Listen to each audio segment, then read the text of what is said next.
Ya Allah, asal engkau tidak murka padaku, sesulit apapun yang aku alami, aku tidak peduli. Aku doakan agar anak turun mereka besok jadi orang yang paling beriman, yang paling banyak kontribusinya untuk Islam.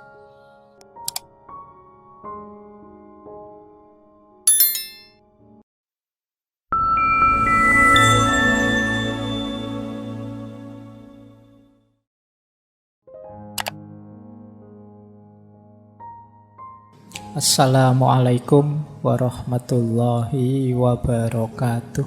Bismillahirrahmanirrahim. Ini adab bersahabat khas Rasulullah. Rasulullah itu kalau pada sahabat-sahabat beliau yang pertama suka silaturahim, suka mengunjungi, bahkan pada musuh sekalipun.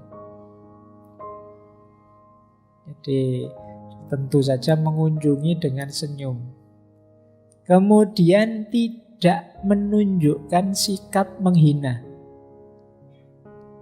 Sikap loh ya, bahkan bukan kata-kata. Kalau kata-kata jelas nggak boleh, bahkan sikap saja. Jadi ya macam-macam sikap yang menghina sahabat itu ya macam-macam. Mungkin kalian tidak terasa.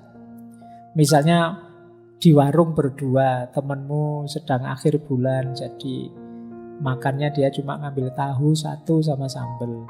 Kamu uangmu masih banyak, wah kamu makannya mewah sekali loh. Nanti duduknya jejer.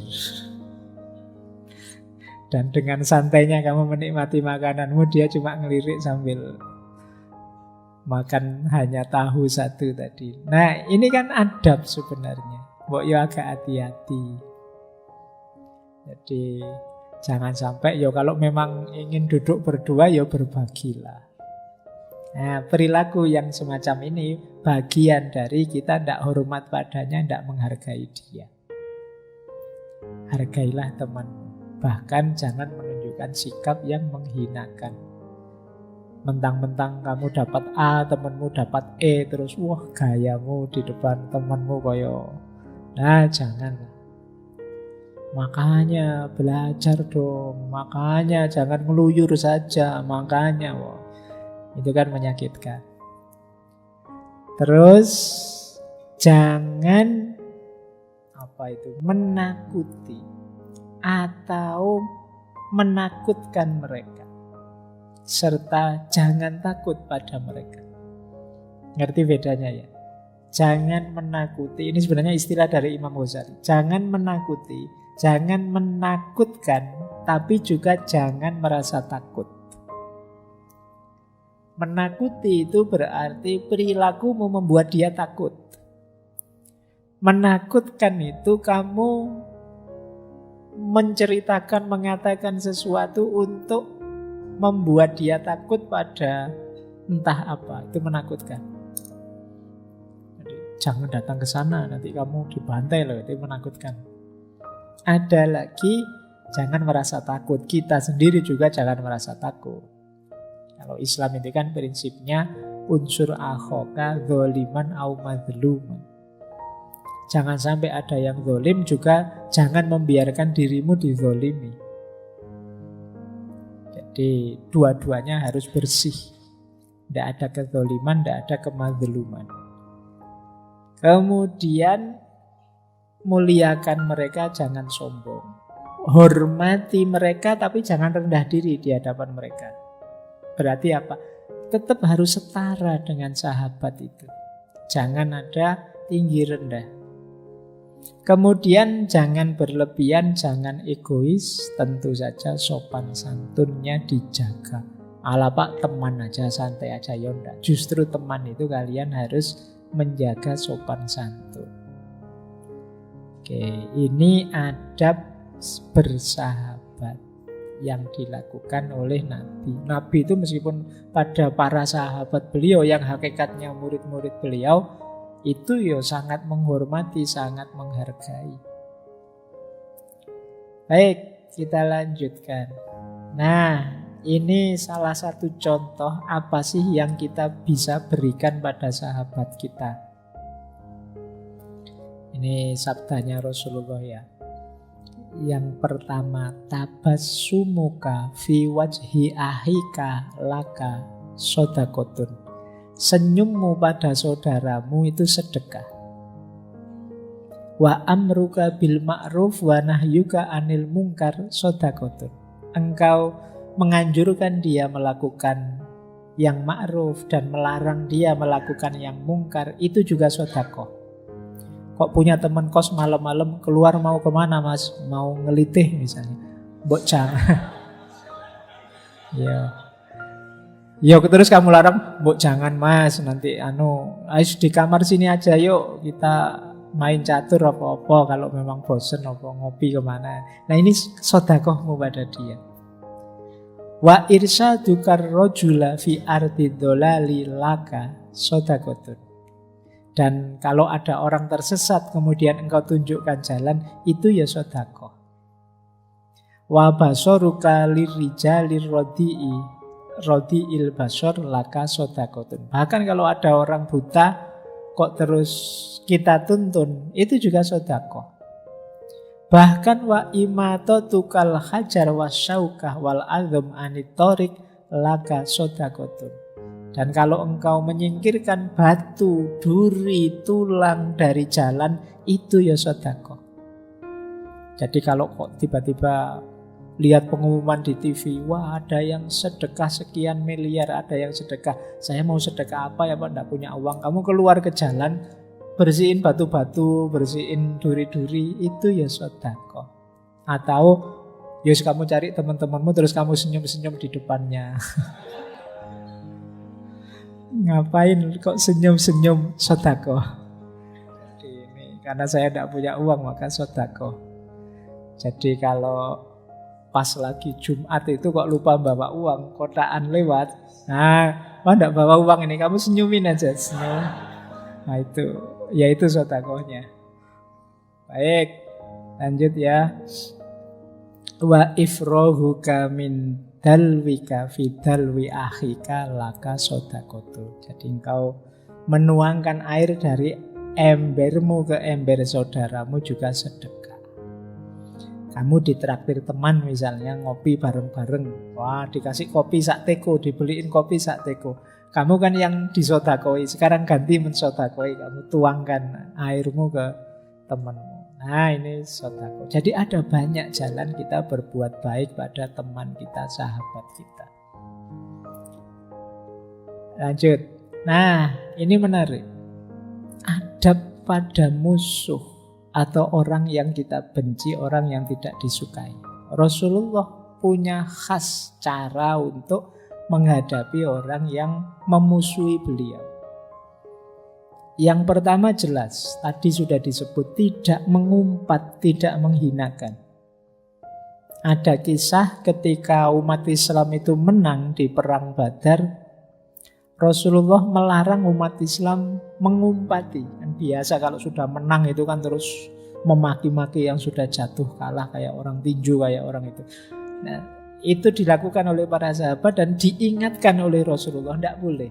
Karena yang kamu lakukan itu akan menyakiti hati keluarganya yang masih hidup. Ya sudah, kalah ya sudah, perangnya selesai ya sudah. Dia sudah terbukti salah, masuk penjara ya sudah. Tidak usah pakai diumpat oleh seluruh orang se-Indonesia, tidak usah. Jadi itu khas adabnya Rasulullah.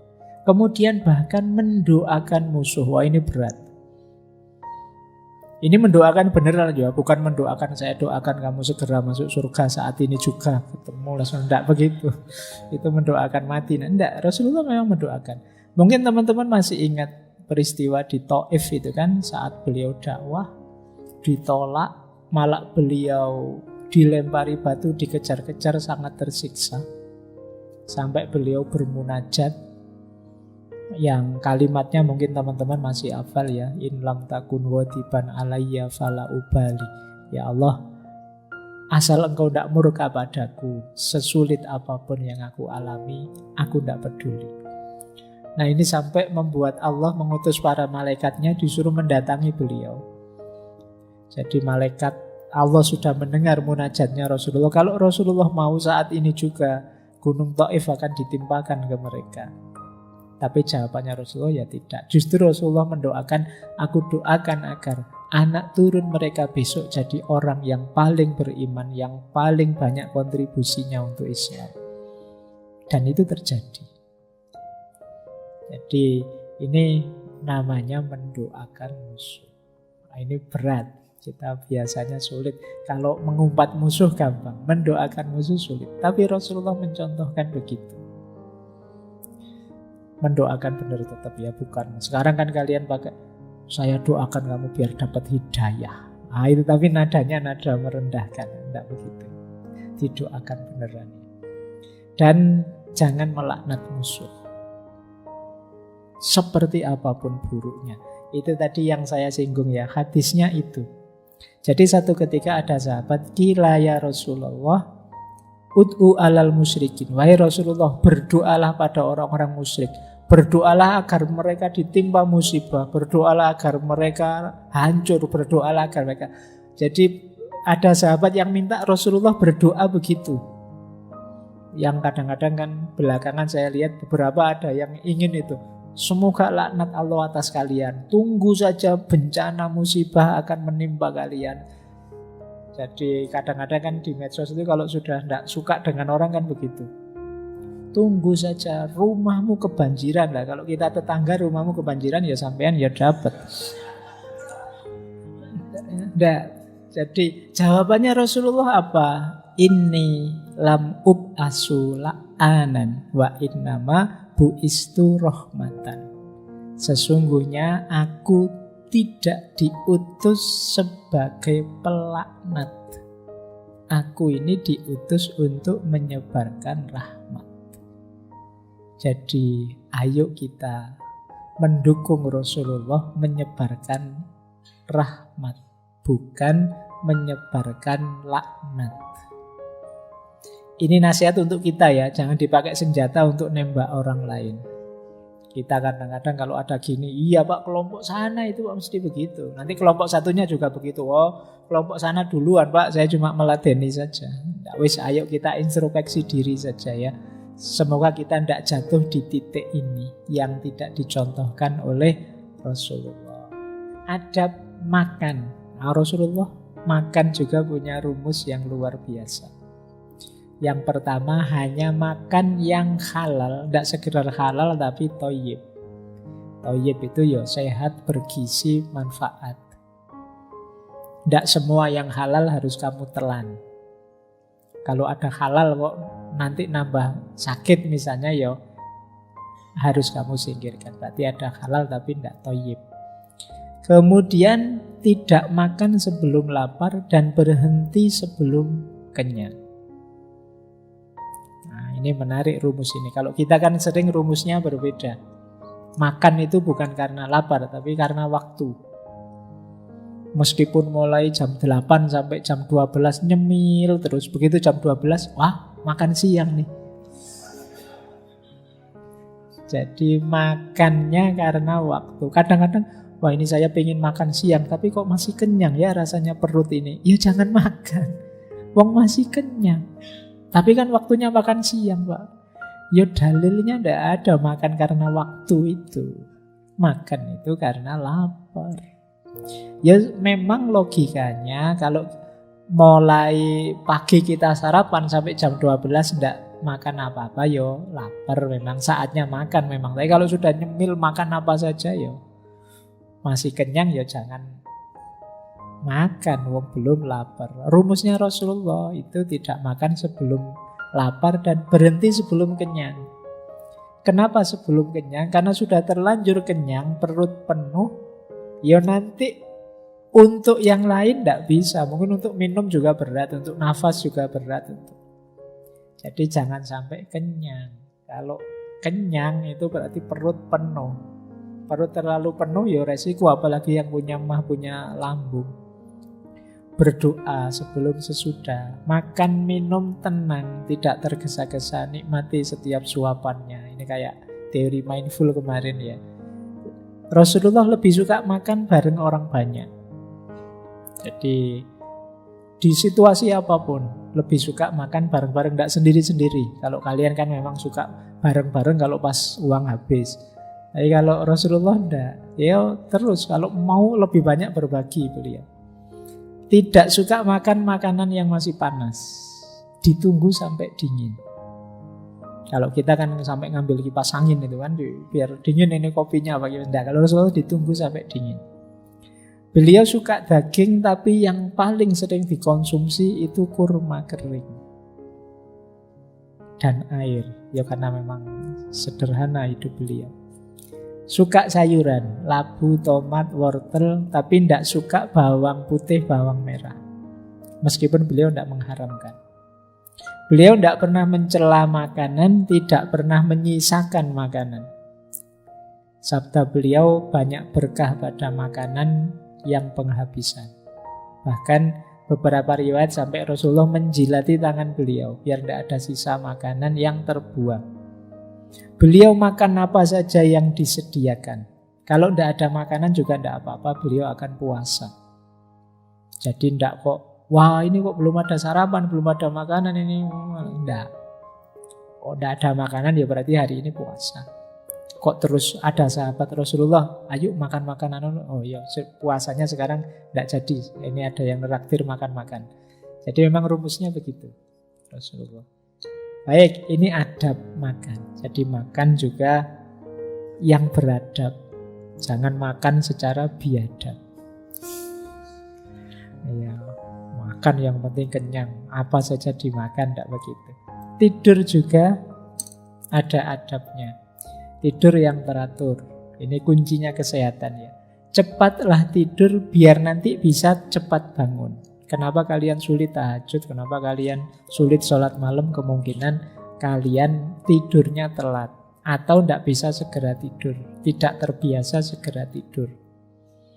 Kalau hari-hari ini mungkin banyak dipengaruhi oleh gadgetmu.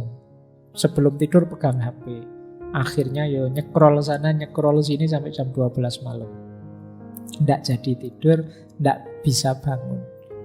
Kemudian sebelum tidur sikat gigi, wudhu, sholat sunnah, dan membaca beberapa ayat Al-Quran. Itu Rasulullah. Terus tidur di atas pinggang sebelah kanan. Jadi miring di atas pinggang yang kanan. Nanti banyak rahasia kesehatannya, silahkan dicari. Ini adab tidur. Tidur pun yang beradab. Nah, terakhir, kesederhanaan beliau. Ini yang tadi saya sebut ya. Ini hidup minimalis gaya Rasulullah. Ya beliau itu sederhana, tidak berlebihan, sampai ada cerita beliau itu mengganjal perutnya dengan batu karena sabuknya longgar. Kenapa sabuknya longgar? Lapar. Tidak ada makanan. Tempat tidur beliau dari pelepah kurma, kemudian di atasnya ada kulit yang disamak. Bayangkan ya, pelepah kurma mungkin kayak apa ya? Kayak pelepahnya kelapa kalau teman-teman itu, tapi lebih rapat.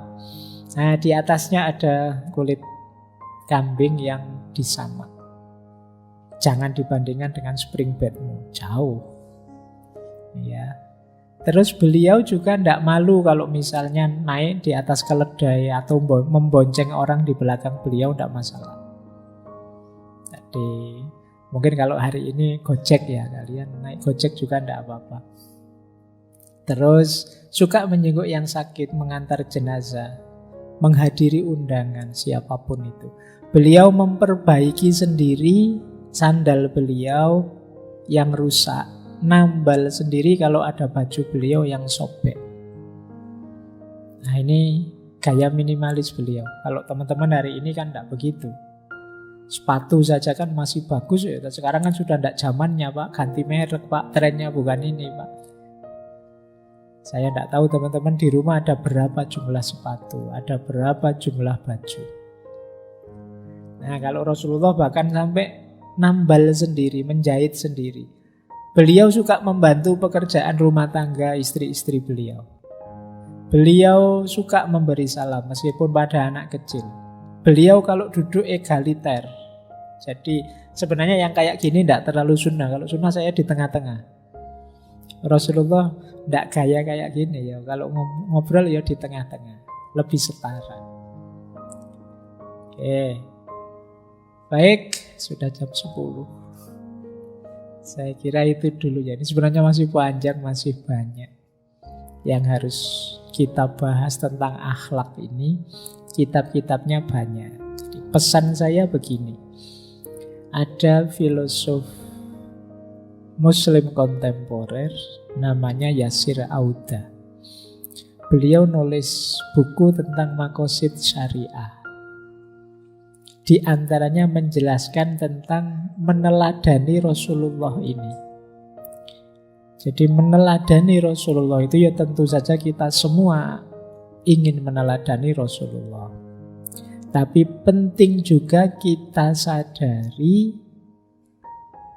tataran-tataran dalam hidupnya Rasulullah. Jadi Rasulullah itu Nabi dan Rasul sekaligus manusia, sekaligus orang Arab zaman itu. Kebiasaan-kebiasaan Rasulullah sebagai Nabi dan Rasul harus kita ikuti. Ini yang disebut sunnah. Tetapi kebiasaan-kebiasaan beliau sebagai manusia, kalau bisa kita ikuti, tidak masalah, tidak apa-apa. Utama saja. Tapi yang tidak mengikuti tidak berarti kalah utama dengan yang mengikuti. Contohnya misalnya Rasulullah itu suka baju warna hijau misalnya. Beliau suka baju warna hijau meskipun lebih sering pakai baju warna putih, kata Imam Ghazali. Nah, Pak, saya kok sukanya warna merah ya Pak? Berarti saya tidak sunnah. Yang sunnah yang suka warna hijau. Ini kegemaran kemanusiaan. Kalau kebetulan kita cocok dengan warna hijau, alhamdulillah. Tapi orang yang tidak gemar warna hijau tidak berarti lebih rendah dari kita yang gemar warna hijau. Kita tidak boleh merasa, aku lebih sunnah dari kamu, aku lebih suka warna hijau, kamu tidak begitu. Jadi ada Rasulullah sebagai orang Arab misalnya. Orang Arab zaman itu misalnya cara berbajunya pakai jubah. Kalau kita di Indonesia kan pakai sarung. Kalau kita berkenan pakai jubah, cocok, merasa sreg, tidak masalah. Tapi yang tidak pakai jubah tidak berarti lebih tidak mulia dari kita. Wong itu adat, kebiasaan, tradisi. Nah, terkhusus ya yang memang harus kita ikuti yang berhubungan dengan wahyu, perintahnya Allah, risalah kenabian. Kalau ini ya harus kita ikuti. Tapi yang sifatnya manusiawi kita ikuti alhamdulillah. Tapi yang tidak gemar, tidak ikut ke situ tidak berarti nilainya lebih rendah dari kita yang mampu mengikuti. Ini nanti bisa teman-teman kiaskan macam-macam. Kayak tadi jubah, mungkin gaya makan beliau, mungkin ya beliau makannya kurma, makanya pakai 3 jari. Nah, ya kalau teman-teman pas makan apa pakai 3 jari tidak masalah. Tapi kalau pas makan bubur ayam ya sulit ya mau pakai 3 jari. Dan ya, jadi ini perlu membacanya lebih detail ya. Kadang-kadang ada orang yang merasa aku lebih sunnah karena aku pakai baju kayak Rasulullah, aku punya jenggot kayak Rasulullah, aku punya. Nah, yang kayak gini yang mungkin bagi saya agak mispersepsi. Jadi boleh kok saking cintaku pada Rasulullah tak panjangkan jenggotku sebagaimana itu. Atau saya pakai jubah, tidak masalah. Kalau saya kok sulit ya Pak manjangin jenggot, saya sudah mati-matian cuma eceran terus yang keluar ini, tidak bisa banyak karena mungkin gen dan macam-macam. Tidak apa-apa, bukan berarti yang berjenggot panjang lebih mulia dari yang tidak. Jadi kemuliaan kan tidak dari situ menghitungnya. Kalau sekedar dari jenggotnya ya Karl Marx juga jenggotnya panjang. Ya kan, ukurannya tetap bukan itu. Makanya monggo saja.